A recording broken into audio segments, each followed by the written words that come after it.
Hello, everyone, and welcome to another day in Vera. And today we have an exciting showcase, one that has been long in the making. Thanks, Stephen, for that wonderful introduction, and welcome on in to another episode here today, guys. Today we're diving deep into Ashes of Creation's recent tech showcase, which I have to admit went over my head, but it shows innovation and imagination, and it's important that we talk about it.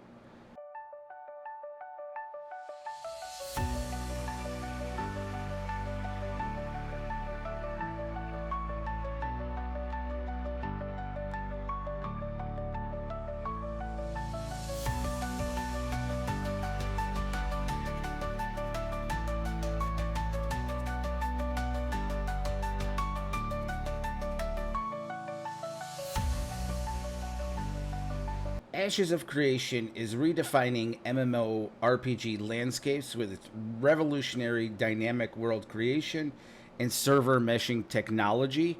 And not only that, it's revolutionizing how the industry approaches MMORPGs, and they really take into account the massive multiplayer aspect of an MMORPG.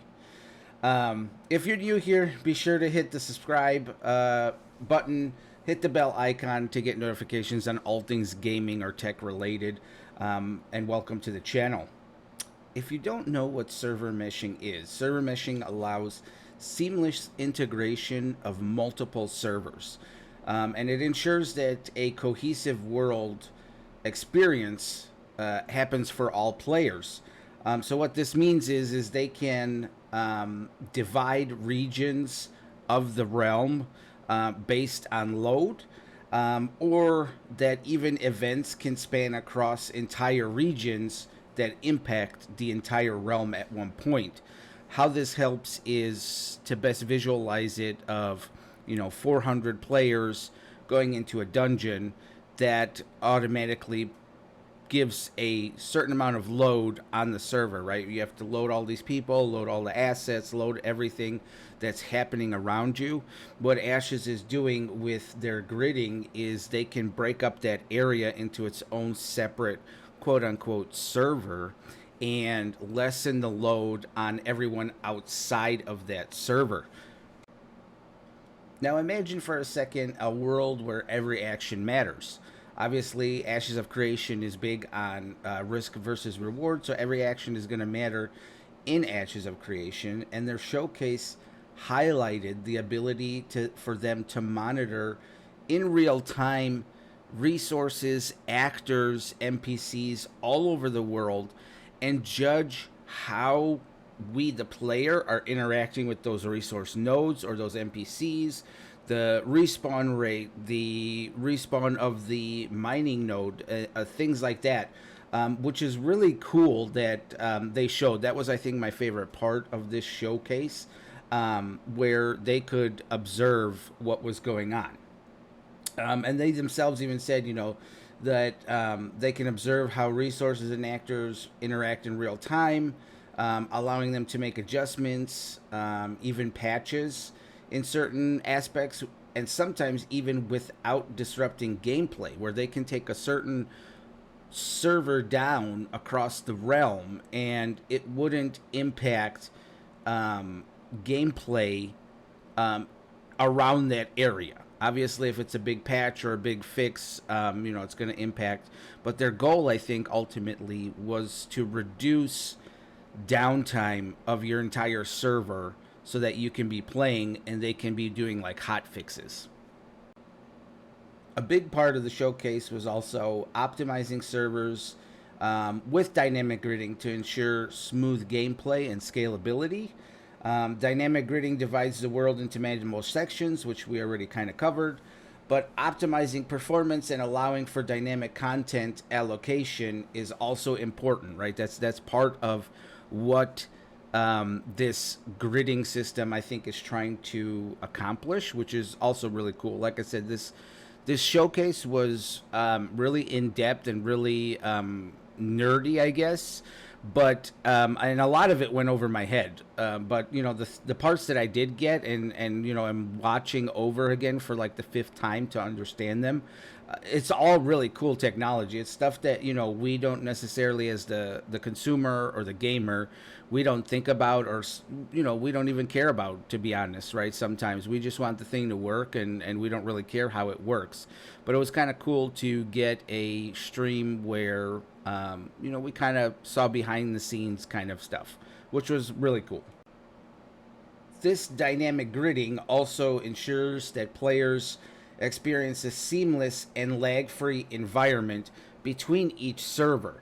So think of it as, you know, these servers have invisible boundaries, and you're never going to know when you move from one server to another server. And the same works with combat, right? You can, you know, shoot a mage ability through one server boundary into another one and hit an enemy player if you wanted to. There's no guesswork, or there's no, you know, we don't see this stuff as we're playing. It's all seamless.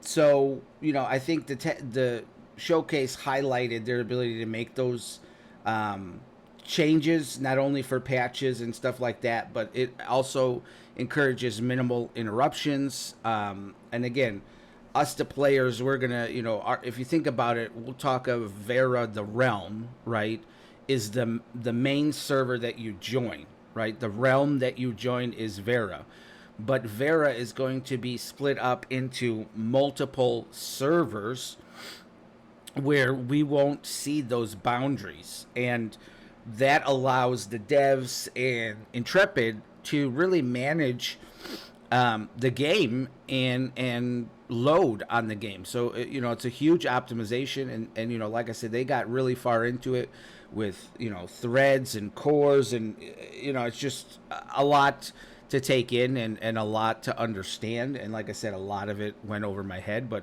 again, really cool technology. I think the overall goal of this technology, you know, server meshing, dynamic gridding, all this other stuff that they talked about, was to keep players immersed, which is great. You know, I want limited interruptions, or whatever, right, to my gameplay. With the ability to implement updates seamlessly, or, you know, patching seamlessly to, you know, our naked eye as we're playing, that ensures continuous and uninterrupted gaming experience, which is cool. I think Ashes is setting the new standards in MMORPG technology. They created their own solution to a problem with UE5. So, you know, it's they're really taking off at this point. You know, and again, it's kind of nerding out about technology, but it was really cool to see, you know, them find their own creative solution to an issue that they were having.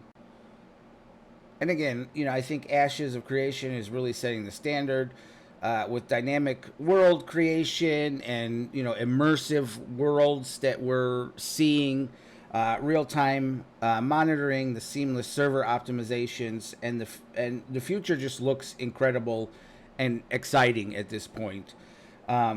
What are you guys' thoughts on the Ashes of Creation's tech showcase? Are you ready to embark on an epic journey? Are you ready, you know, for Alpha 2? Are you ready for the launch? Have you given up? You know, is this the meme scam that everyone is making it out to be, or some people are making it out to be? Let us know in the comments below. You know, don't forget, like, share, and subscribe. Put your thoughts in the comments. We'll try and, you know, answer anybody's questions and whatnot. It's important to note, too, that while they've been deving and creating this game and this experience for us, and progressing towards Alpha 2, Intrepid also did stand up their own standalone solution to various engine limitations that they were experiencing. Obviously, they have their own set of internal goals that they want to hit as far as player counts and things of that nature. So they hit limits. And the important thing here is that they created IntrepidNet, which is their own in-house standalone system that provides a bit of solutions around the limitations that they were seeing, which is really cool. as well as, you know, it's innovative. You know, it's something that hasn't been done, and it's something that, you know, they were told is impossible. And I'll let one of the folks from the showcase here speak for themselves. One was saying basically that it's impossible, but we did it anyway. We persevered through, and we multi-threaded the Unreal replication tech. And well, looking at the results, they did not disappoint.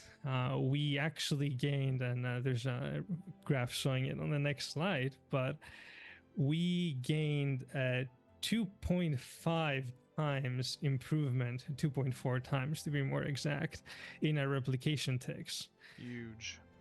Yeah, it was a really, really big improvement in our replication, and it's probably necessary to achieve the player counts that we're targeting for. I don't think it would be possible.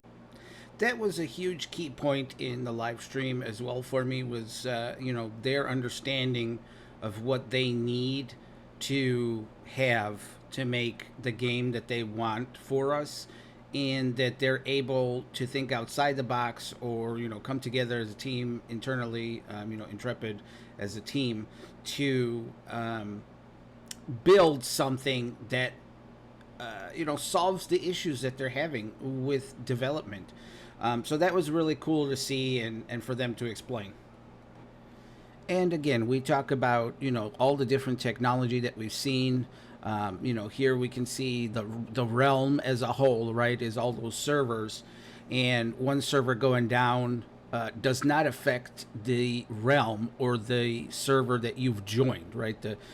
The game host that you've joined, right, is the realm. That's where, you know, you live and play in Vera, and you can see that when one grid goes down, the others stay up, so that allows a lot of versatility on Intrepid side as far as work that needs to be done.